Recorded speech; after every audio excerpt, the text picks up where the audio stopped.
Welcome back to another Reading and Correcting with me, Kindar, the Tiger Writes, and Ty, the Tiger Supervisor. These are where I read a chapter from one of my stories and correct it as I go. If you want to listen to these live, it's every Tuesday morning, 8 a.m. Eastern Time on Twitch and YouTube. And if you are looking to support me, that is on my Patreon. Today, we are doing chapter 34 of The Technician's Fight. Jeremy leaned around the corner only long enough to fire 3 shots, then was back behind cover. 4 doors down, I think. He was confident he'd seen the tip of a boot in that doorway, possibly someone's shadow from the light out inside in sight on the corridor floor, but the light outside made that uncertain.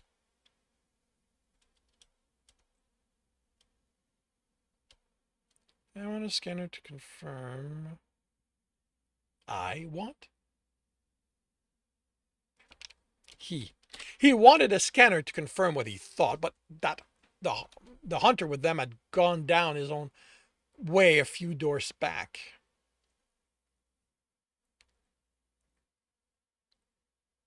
Jeremy wasn't sure if it had happened with the beta's approval, but he was starting to understand Thur's dislike of them. The least they could have done was let the other packs know what they were up to. It's in line with what I saw Hunter from the other pack said on the other side of the hall, with someone 2 doors after. The explosion from their opposition was rendered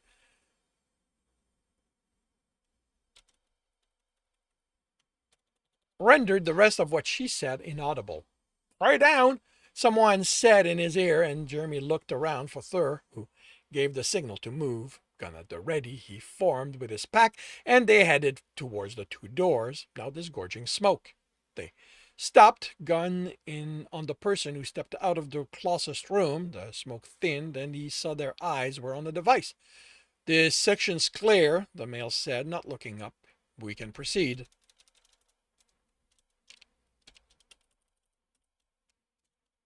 "We had this," Thur muttered, and Jeremy looked at him. He wanted to ask He wanted to ask what the problem was, but he wasn't with his friend right now. Once the hunt was done, he'd be able to shed his rank. Thur straightened, and his voice didn't carry the annoyance Jeremy had heard. "What does the way ahead look like?" "Oh," the male said, not sounding bothered. "There's a barricade with almost a full pack behind them, but I doubt there'll be a problem." "Will you special ops leave anyone for us to deal with?" Yamelk asked, not masking his annoyance. Hunters were allowed a certain level of disrespect toward other hunters. "Why, bored? If you didn't need us, I'd have happily stayed home with my mates." Then turn around, they'd think they're getting the drop on you. Jeremy spun, then moved to the side, so he wasn't blocking anyone else blocking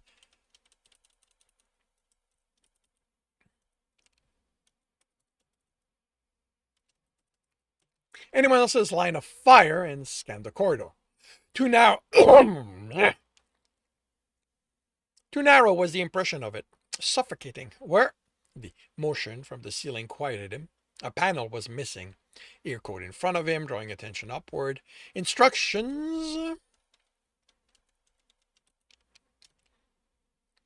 for the instructions for the pack to aim high, while his kept the corridor covered. They fired as someone looked out from the hole. Looked down from the hole, stopped when the stump was pulled back. Jeremy fired at the head that poked around a corner, but it vanished before he could be sure it had been. Be sure he'd hit it. Let's make that active rather than passive. Ear code asks for confirmation of hits. That's going to be plural. No one gave it. Something was lobbed toward them from the corner. He looked away along the others, and the explosion of light still had him see stars. His ears rang enough. He doubted he could hear someone screaming in them. He ran toward the people rounding the corner, firing at the indistinct forms. For him not to be able to hear anything, the Kelsirians, with their more sensitive hearing, had to be debilitated at the moment. He covered the distance before his prey overcame the surprise of being attacked, shooting 3 down, then clawing the throat F2 before the hit sent him back, the electrical jolt having him grinding his teeth. The surprise told them they hadn't expected him among their target, which meant the stun stick wasn't for him, but anyone they encountered. Whatever else this was, they weren't planning on killing every hunter they encountered.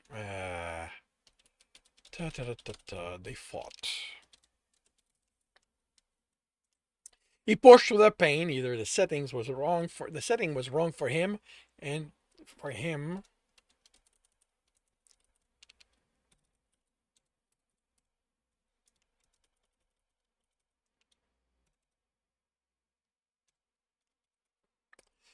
He'd have to find out if Kelsirians were more sensitive to pain as well, or they hadn't taken into account his armor. He struck with his gun and claws, grating his teeth when another stun stick hit him.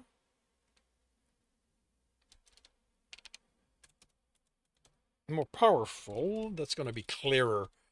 More powerful, but not enough to disable him. A punch staggered him, and he dropped his gun. He blocked, slashed, and was shoved away. He stepped forward, and the stun stick in his stomach had him on the floor, twitching uncontrollably. He fought to regain control of his body as shadows passed over him. When someone turned him on his back, he could breathe again, and Gralgiran asked if he was okay in air code. It took him 3 tries before he thought he managed to nod. Why do you... It was 2 more minutes before he had enough control to push himself to his feet using the wall. Scaram tapped his shoulder, then motioned for his eyes to hers. From his eyes to hers. I can hear, he said, while she shone a light in his eyes. By the air code he saw, he suspected he was the only one. The conversation settled into assigning guard positions while they waited to regain enough of their hearing to continue. How's everyone's hearing? Better Grinlach Troel Rush Kirak asked, voice raised. Pretty much fine, he replied. He doubted he hadn't suffered damage that...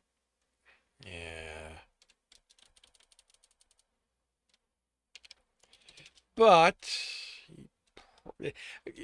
Negative... He probably had suffered damage that would need medical to fix. Got lots of ringing, Tros said, shaking her head as if she could force it out. Others agreed with her. We can't wait here, Thur said. Hunter Jeremy, you are our ears until we're over this. Take the lead. Hunter, Yularimal Rogrethef Karifst, are you operational? The male picked up the device off the floor and looked at it. Still working. The upside of this is that there are no barricades anymore. My pack's waiting for us. There. Jeremy joined him, glancing at the screen while listening to out-of-place sound. While listening for out-of-place sound. A scanner of some kind, but he couldn't make sense of what he saw. Multiband. The man said without looking away from it. Takes a while to learn to read it, but it tells me just about everything around us. The only thought Jeremy had about that was that it was too small for everything that implied it did, which had him chuckling. Kelsirian did nothing small as far as he was concerned, so that thing was even more impossible than it seemed. Can I get one? It's years of training before you can do anything with it. Thinking more about opening it up to see how it works. The male snorted. He'll make an enemy of our builder if you do that. Maybe you can introduce me and I can convince him? Another snort. He's only into females. Jeremy rolled his eyes. There are other ways than sex to convince someone, you know. The male grinned. But they aren't as fun. Jeremy couldn't argue with that. My pack's ahead. My hearing seems to be fine now. What are you doing to my hunter? A female yelled in the distance. Treating him like a hunter, Thur replied. The way you should too. I treat him like a hunter, one with eyes to see through everything and knows when he's better served following what he sees. Independence is not a flaw. Thur grumbled. Thur's grumble was filled with annoyance. It is when you can't depend on them to be where you need them. He did my job. He did my job. He did my job easier. Okay, this is probably he made. He made my job easier. Jeremy pointed out, counting on their friendship to the glare said he'd overstepped. Going to check something, the male said, and ignored Thur's orders to stay. Jeremy stayed silent. Beta, he said, when what was left of the barricade came into view, along with the maintenance panel. I want to check that panel. There might be something to help against. Oh. Okay, who am I talking about here? Going to check something.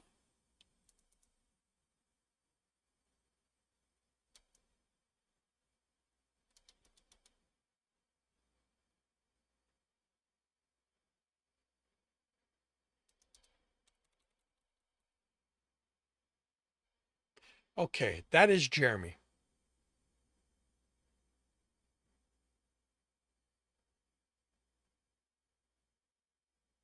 No. There's too many tools involved.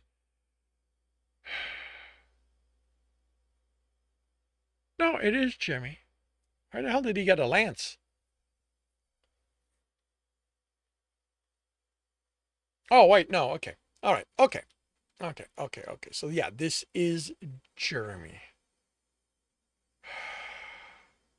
So I need to make changes.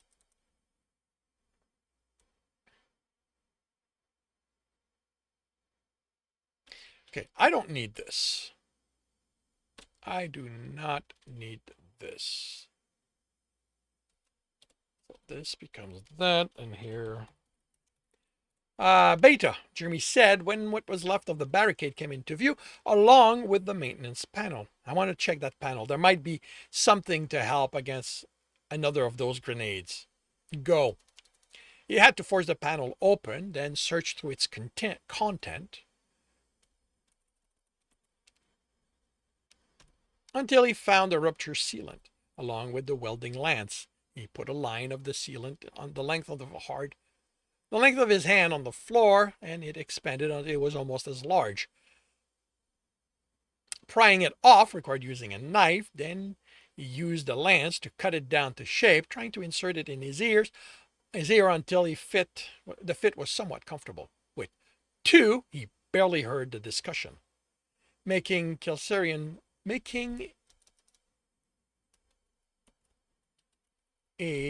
one gave him pause.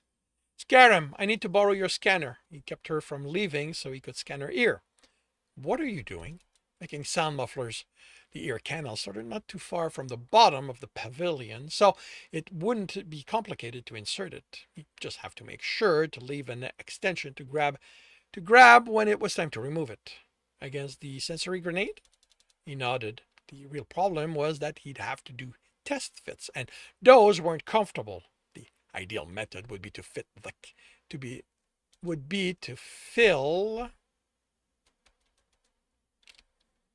the canal, let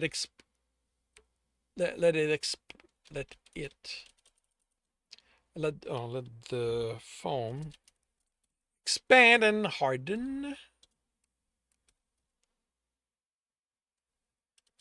Then remove that. But he wasn't attempting that with something designed to fit hull ruptures. With how hard it had adhered to the floor, it might rip the ear out in the process. If it's going to block something that loud, how are you going to talk? He froze. That hadn't occurred to him. You have ear code. You can't make it. Right. One problem at a time. Didn't tell him which one was the first problem he needed to tackle. Isn't this isn't this kind of protection something you all carry? Something like that's illegal within the Federation. Okay. Like that grenade. Illegal within the Federation. Some law because of how the Ridoshi hear, and certain sounds can kill them. Don't remember exactly. And everyone respects it? She shrugged. First time I've suffered from it. Even Tahornian's pirate never throw something like that at us, and if there's one bunch that doesn't care about laws, it's them. Hunters. They're called status. We can use this to make sound mufflers. We just need to carve sections to fit our ears, but it blocks just about everything. I figure I can make one that has an earpiece in it, but not here. What do we have? You didn't say you had a builder in your pack, the Special Ops Beta said in a teasing tone. Then leave it. We have to hunt to finish. You can work on it, so we have them the next time Earthers get in our way. Form up, betas. Actually, form up. Just beta, your pack worked. Has your pack worked out the way to the center, to the command center? Indeed, Beta. She replied, I didn't even have to order Yol to do it. Jeremy read the annoyance in his friend's ear, but Thur remained silent. The grenade exploded still in the air to a brightness that rivaled the first, but no sound came other than blowing apart. Trost returned to firing on the barricade with the rest of them. Jer shoulder checked. Probably, yeah. The Earther before she brought the pole. Okay. Yeah, it's the first draft. I'm probably going to leave it like that. But basically, they're now fighting with whatever they find. And that's sort of what I'm trying to establish here without saying it. But I'm going to need better wording. But I'm not doing that now. Before she brought down the pole on the panting Urim, then punched her as hard as he could. He didn't have time to kill. Too many of them were down due to exhaustion. The section of the corridor in which they'd been ambushed was narrow enough it made it difficult for the hunters to relieve each other, so that in spite of being nearly twice as numerous as the Earthers, Jeremy was the only one left not fighting exhaustion. He grabbed another Earther by the back of the collar and pulled down, then kicked him in the head. He fired at one on the other side of the corridor, then ran at the next one, punching them on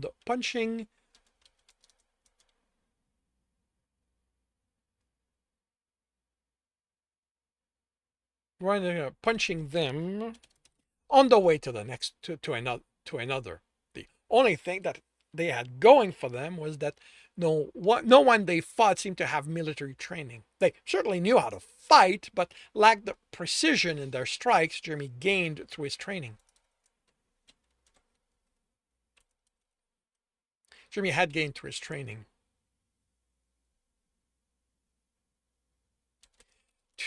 Seemed to be military. I want to remove the training here.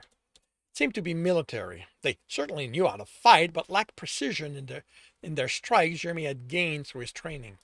Hunters took one down. Jeremy slammed a pole into another's chest. Something hit the back of his head, and he was on all four, fighting for gravity to settle. A body fell next to him, face raked to the bone, legs around him. Orders to protect him. He told gravity to go fuck itself and pushed up. He grabbed onto an arm to help him further, and a hand headed to the help. Jer? A little woozy, Beta, but I'm good. He straightened. The hunters had gathered around him, some on the floor catching their breath, while others waited to be unleashed. The Earthers surrounded them, a variety of items for weapons. Hunters? Turek snapped. We die, so others lived. they replied as one, the roar of their voice shaking the Earthers, and they took advantage of the surprise.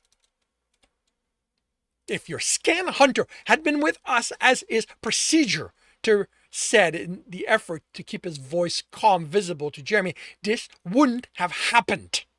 We won, the other beta replied, not quite as dismissively, but certainly not as seriously as Jeremy thought the situation called for. The victory had been hard. Half the hunters were on their back, and not all of them because of pushing themselves to exhaustion. Too many injuries to fatigue caused because of fatigue caused mistakes. The 3 packs medic were going over everyone, patching cuts and securing broken bones. One female had a sheet over her. Their one casualty. One, when they fought all those Earthers, was amazing, but it was still one too many. One which wouldn't have happened if they had known the ambush was coming. She wasn't from his pack, and he was ashamed he couldn't remember her name. And what about the next ambush? Thur demanded. We will deal with that when it happens, Beta. We fight in the now, not the future. Thur wasn't happy to have his words used against him. Status, he asked, turning away from the Beta. One casualty, Skyrim said, reporting the obvious. A few broken bones that have been set and will sustain non-combat actions, and everyone needs to rest. Hunter Yegrem Oro Imalas should be confined to bed for a few hours. We don't have hours, hunters. I've given him vitamins and boosters, but this is showing me that if going up against Earthers becomes a regular thing, I'll need some form of stimulant added to my pack. I'll bring it up with the Alpha, Tur said. Just give me a few minutes, the male on his back said. Hunter, Tur looked at Jeremy. I'm just winded. Whenever you order us to move, I'll be ready. He hated that he couldn't think of something to help. There was always teleportation if he wanted to attempt the impossible. That would fix all the problems fighting Earthers caused until someone else managed it as well, and then maybe it was a good thing teleportation was in the realm of fiction. Earthers, with that technology, would be a bane on everyone else.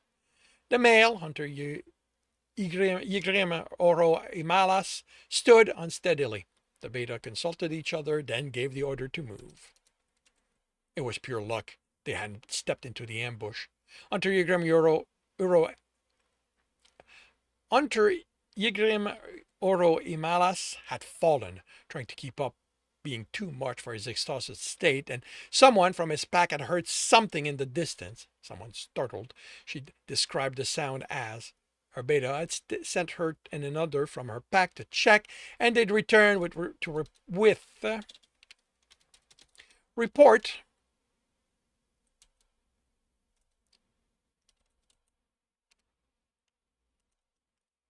that the Earthers had